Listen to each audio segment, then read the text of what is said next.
got into IIT first of all, and you dropped off from IIT, and then అక్కడ నుంచి distance ఎడ్యుకేషన్లో graduation complete చేసావు. అదేంటి story ఏంటి అసలు ఇక్కడ? హౌ కమ్ ఇది అట్లా? ఇది చాలా rarely this kind of story happens. నాది ఎట్లా అంటే కొంచెం బోల్డ్ మూవీ అని చెప్పాలి ఆనెస్ట్లీ. నాకు ఐఐటి ఎట్లా అంటే లైక్ నా ఇంటర్నల్ ఇంట్రెస్ట్ కంటే కూడా it was external influence mostly. అంతా ఇంకా మీకు ఐడియా ఉంటుంది engineering hype in Telugu states. IIT స్కూల్లోనే ఫిఫ్త్ క్లాస్ నుంచే మొదలు పెడతారు, పొద్దున 6 నుంచి రాత్రి 8 దాకా.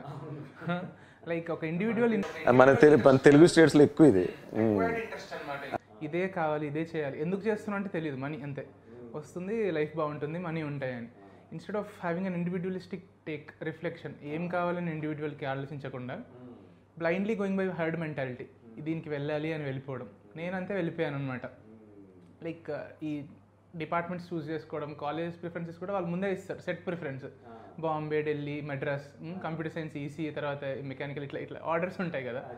So it was like nothing. నేను ఇండివిజువల్గా చూస్ చేసుకున్నందులో ఏమీ లేదనమాట. Just went by that order. అక్కడికి వెళ్ళిన తర్వాత first year itself I realised అనమాట. ఎందుకంటే అక్కడ దాకా ఎట్లా ఉంటుంది, ఢిల్లీ కంప్యూటర్ సైన్స్ డిపార్ట్మెంట్లో ఉండే 64 ర్యాంక్ వచ్చింది అండ్ దేవర్ హ్యాపీ అనమాట. ఆ మూమెంట్లో ఎట్లా అంటే లైక్ ఈ హార్స్ ఉంటుంది కదా, కళ్ళు మూసేస్తారు ఇట్లా అని, you're not aware of the world అనమాట. అక్కడికి వెళ్ళిన తర్వాత I got to know of many things and ఆ మూమెంట్లో ఐ కుడ్ థింక్ అనమాట, బికాస్ దెర్ వాజ్ రెస్పెక్ట్. అప్పటిదాకా ఉండదు, whatever time you have exam ప్రిపరేషన్లోనే పెడతాం కదా. Then I got to think అనమాట, what do I want in life, what I want to achieve అని. ఎందుకంటే నాకు రిలేటివ్స్ ఉన్నారు, కొంతమంది అందులో వర్క్ చేసిన వాళ్ళ ఐడియా ఉన్నారు. Like most of the time they give to this work and you have money and you have very good money there. In public సర్వీస్లో దెర్ ఈస్ నో కంపారిజన్ దాంతో పోల్సి, నాట్ ఈవెన్ 1/10. చీఫ్ సెక్రటరీకి వచ్చేంత money this guy will get in the first initial package itself, getting out of IIT. And ఇంకా abroad వెళ్తే అయితే ఇంకా ఎక్కువ ఉంటుంది అవి. బట్ ఏంటంటే like will that be satisfying for me అనే క్వశ్చన్ నేను రేస్ చేసుకున్నప్పుడు ద ఆన్సర్ వాజ్ బ్లాంక్ అనమాట. 50 years తర్వాత 60 years తర్వాత రిటైర్ వెనక్కి చూసుకుంటే I will only have money, bungalows ఇవి ఉంటాయి, కానీ like there will be nothing significant which I will appreciate అనిపించింది.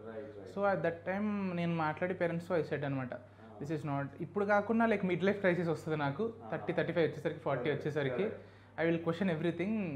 అప్పుడు చేంజ్ చేయడానికి ఆపర్చునిటీ ఉండదు, ఎందుకంటే అప్పుడు పిల్లలు ఉంటారు, ఈఎంఐలు ఉంటాయి.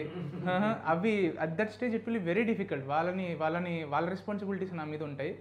ఇప్పుడు if I want to change something, if I want to do something, ఈ టైంలో తీసుకోవాలి అని నేను I will come out of it అన్నాను. ఎందుకంటే ఇప్పుడు లైక్ మా పేరెంట్స్ కూడా చాలా సపోర్టివ్ అండి. లైక్ అట్లా బయటకు వస్తారు అంటే నోబడీ విల్ సపోర్ట్. అసలు ఐఐటి నుంచి బయటకు వస్తారు అంటే సపోర్ట్ చేసే parents will rarely you can find కూడా ఉండరు, ఓపెన్లీ స్పీకింగ్. అండ్ ఉండరు, వాళ్ళ పిల్లల్ని వదిలిపెట్టి వేరే వాళ్ళు ఎవరైనా చేసినా కూడా దే విల్ సర్కాస్టికలీ మాక్. మా parents went to a lot అనమాట. నేను I was shielded because I was focused on this. నేను ఎక్కువ ఫంక్షన్స్కి వెళ్ళడం, very rarely I use to do. So నేను ఫేస్ చేయలేదు, కానీ మా పేరెంట్స్ అనమాట వింటా ఉన్నారు కాన్స్టెంట్ టాంటింగ్. ఏం చేసావు, ఇట్లా పంపించావు, అర్థమైందా ఇప్పుడు ఏంటో అని, అలా టాంటింగ్ అనమాట, అన్నెసరీ టాంటింగ్. ఈరోజు వాళ్ళే ఇంకా బొకేలు తీసుకొని రావడం, కాలచక్రం తిరుగుతూ ఉంటుంది అంటారు. It's like ups and downs and tables turn అనమాట. ఫస్ట్ ఇయర్ ఆఫ్ గ్రాడ్యుయేషన్ ఐఐటిలో ఉన్నప్పుడు ఫస్ట్ ఇయర్లోనే వచ్చేసావు. 1 year లైక్ డాడీ ఏమన్నారంటే it will give a wrong message. Like 1 year ఒక అట్లీస్ట్ పెట్టి చూడాలి కదా. So try to make an inform choice. 1 yearలో మంచి మార్క్స్ తెచ్చుకోవడానికి చూడు, because that will give a sense of credibility. అవును, నువ్వు చెయ్యలేక వచ్చేసావా, లేదంటే చెయ్యగలిగినాగా నేనే కావాలని డ్రాప్ అయ్యానా? ఎక్కువ రావాలి అన్నాడు. నాకు 9.8 CGPA వచ్చి ఉండే అనమాట. So they can't question my capability there. నాకు they give a merit certificate at the end of first year అనమాట, టాప్ 7%కి. సో అది ఉంటేనే వీల్ కన్సిడర్ అన్నారు అనమాట.